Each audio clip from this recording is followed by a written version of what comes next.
Hello lovely, it's Caylee here, and I'm sharing my 2018 Project Life cover page today. So this cover page is probably the most elaborate thing that I've ever done. It took me forever to try and figure out what I wanted to do. It took me forever to finalize it. I went through a lot of iterations. I tried a lot of things, and I'm going to show you all of it. I don't know why, because that is the real process. And then my husband just brought me some rooibos tea, because tea or coffee is always imperative when you're making things in European winter. So I'm cutting down 12 photos, my little family of 4, and I have a 9x12 Studio Calico album for Project Life this year. This is my first time doing this size. I've done 12x12 and I've done 6x8 before. 6x8 is my all-time favorite, but I have a million baby pictures, so that's not going to work. Before I had a baby, I did 6x8, and it was a joke. I had 4 albums, and I'm very minimalist. I don't feel the need to put in every single picture, but I still made 4 albums. I did use the Becky Higgins one, so approximately 5 pages could go in there, but 4, not gonna fly with the baby. So I've got this 9x12 album, and for the front page I wanted to do these square ones. I've also got this hand-lettered quote by Liz from Paisley Press, and I printed that on transparency. Very easy. I just chose the transparency setting on my printer. I made sure that I bought transparencies for inkjet printers, because I'm not fancy. I don't have a laser printer, and I thought that it would look really pretty on top of these pictures. But then I saw the glitter alphas that I got from Felicity Jane, and this hand-lettered quote had no chances. And so I'm just fiddling around with how I want to put these alpha stickers here. These photos, so my photos, I had to take new portrait photos for the new Get Messy website. We hired 2 people for this year, so I wanted all of our pictures to look the same. So I took pictures for that, and then I forced my family to do the same. Luckily, they're troopers. They did it. It was freaking freezing. It was snowing, but we had to do it outside because inside the lighting is terrible. But we did it, and I really like the way it looks. We did something similar back in 2015, 2014, one of those 2. And I think it's quite cute, like a little photo booth type of thing. So I knew that I wanted that for the cover. Now I'm just getting out my typewriter, and I am typing onto some moleskin graph paper, and I'm just writing a little bit about each of us. Testing it first with my husband's one, because I'm not sure what layout I want to have. So I know that the front page is going to be exactly how it was now, and I'm going to leave it that way. But I like the next 2 pages in my Project Life album to also be an introduction of sorts. So I am just, as I said, typing it out, and I am messing up my one so many times. This typewriter has a German keyboard layout, and I have a German keyboard for my computer too, except I've changed it to English, but the Y and the Z are swapped around. So I always type my name as Kaz. I'm just writing some stats about us. Nothing super interesting. Our ages, where we are at life at the moment. And my goal this year is to use my typewriter a little bit more. I only bought it last year, but it's really nice, and I like the way it looks. I think it's quite cute, and I've seen a lot of scrapbookers do it, So it's not like I'm being completely original, but I think it adds a little bit of something. My other goal is to use my sewing machine more, which I do just now.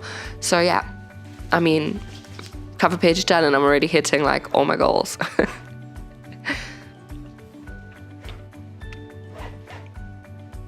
Okay, and I'm not very good with my typewriters, so, you know, things are not perfect. And so I just decided to make strips out of them. And because I'm pedantic, even though it's lined, I'm still using my paper trimmer because I want those lines to be very straight.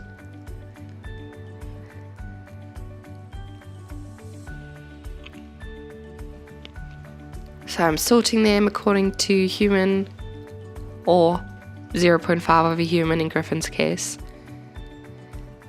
Testing out some more ways that I can display it on the next pages, and then I see my paint chips and I decide, hey, like, each of us have our own little color scheme, let's do that. And Griffin's color scheme is white, but there aren't many paint chips that come in white, so he gets like this yellowy tint, which is suboptimal, but it's okay. And then I just trim these down to 3 by 3 inches. Make sure that I get, you know, like the majority of the best color. Make sure that I cut off those round edges. Make sure that I cut off the brand name, which is Plascon, since it's South African. And I don't have any idea what I'm going to do with it. I just thought that this would be cool.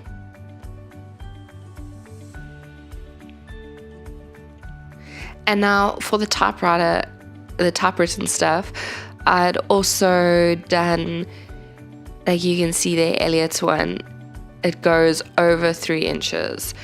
And so I'm not sure yet how I'm going to display that, but I'm going to play around and see. I'm putting all of the descriptions by each person, by each color scheme, and then just looking at it for forever. And I decided, okay, it definitely needs gold glittery alpha. I think that everything needs a gold glittery alpha, but particularly this. And then it also like brings in from the previous page a little something.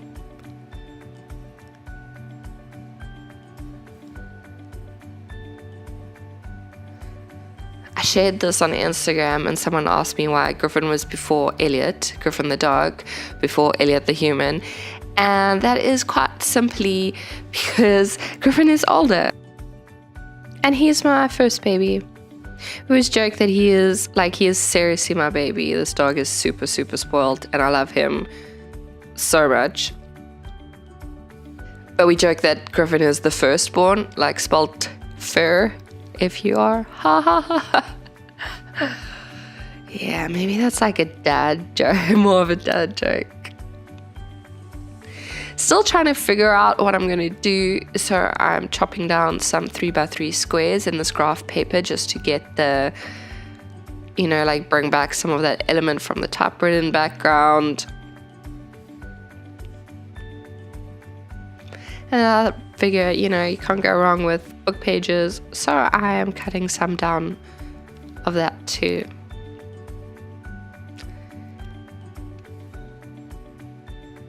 Still fiddling with positioning everything.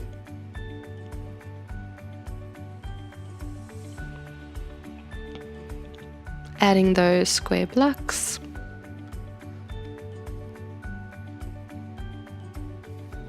And the more that I'm looking at this, the less I am loving those typewritten things. Like, love the idea. I do something similar with every week in the life, but I think that they are a little bit too much for this. Then I decide, okay, how am I going to bring this together? Let's add circles, because things punch out of circles, you know, I'm really into that. I'm into my circle punches. And I'm fiddling and fiddling. And at this stage, I send Essie Ruth a WhatsApp and I say, Essie, I am like not winning here. What is wrong with this? Where am I going with this? I don't know. I stepped away from it. And the annoying thing about having a tiny little baby is that, I had like a countdown. I couldn't just like leave it and then come back in an hour. Homeboy needed a nap in an hour from when I was making this. And so, yeah, like I didn't have the luxury of time, especially since I was recording, because I don't know. So I needed to make decisions, which is very annoying when you're trying to be creative and different. But that's how it is. Still staring at it, adding a little bit of different circles. I'm enjoying the concept of this, I think, but I'm not enjoying where this is going. I think maybe I will use all of these pieces for an art journal page or something else, but I'm not feeling it. So I get out this craft wrapping paper and I decide I'm going to add it on the right hand side.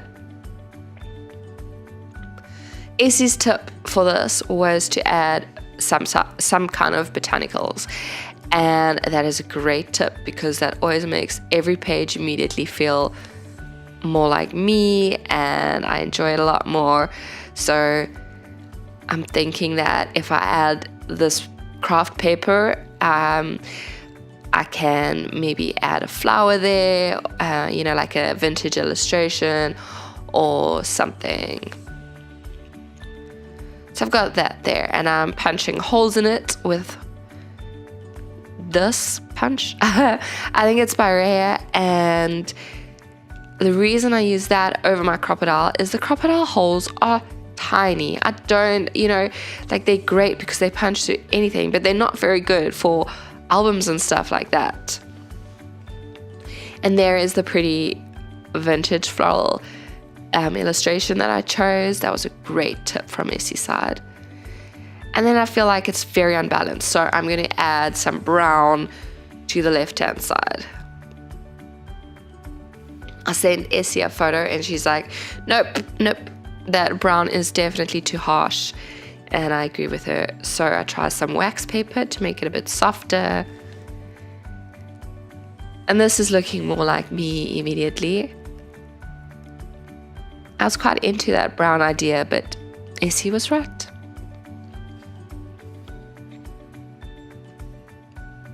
And I'm playing around more with layouts.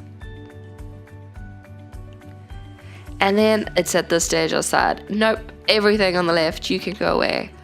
This needs to be a lot more, minimalistic.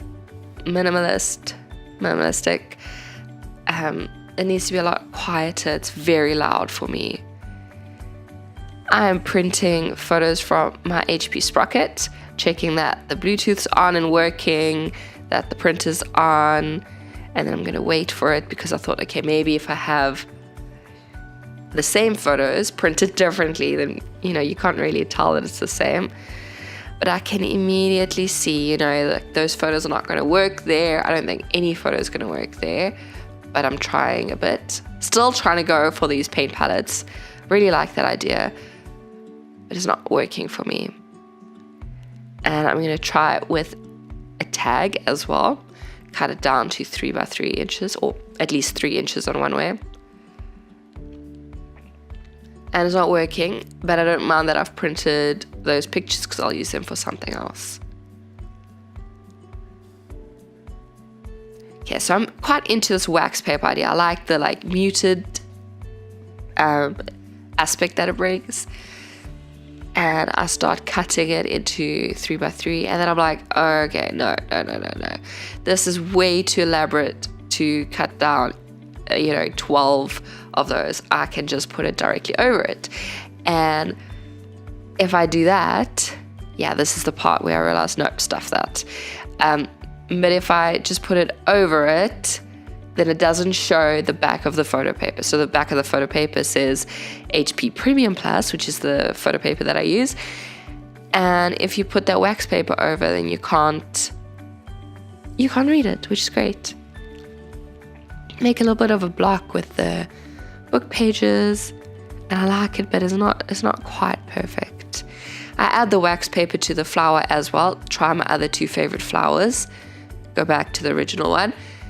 And I like it when it's not as bright. So now I'm being fancy ass and I am sewing my paper. And then I decide, let's add some sequins to that because it is special. It's the first page. And I close it with my sewing machine again. I'm terrible with the sewing machine. Next level bad. I just do it, and if it doesn't work, then it doesn't work, So do not judge my sewing skills. It's very, very try it, it works, it doesn't. It's very good because I'm so bad at it that it adds a messy look, which I like. And it makes me not as much of a perfectionist. So I sewed these little details of us, and I only kept our names and our ages. I didn't keep all the rest. I'll definitely do that type of thing for Week in the Life. And I'm trimming off all the extra thread because I always have a crazy amount of extra thread because I just don't worry too much. And then I punch holes into this wax paper. And that, you guys, that is what I have done for my cover page. My cover page and week 0, as I like to call it. It ended up very, very simple with a bit of detail with the thread. You can see my mad sewing skills over there. So I'd love to know, am I the only human on this earth that does a week 0, a second cover page? Let me know in the comments. And while you're there, if you enjoyed this video, be sure to like and subscribe if that's what you're into. Have a lovely day, and I'll see you next time.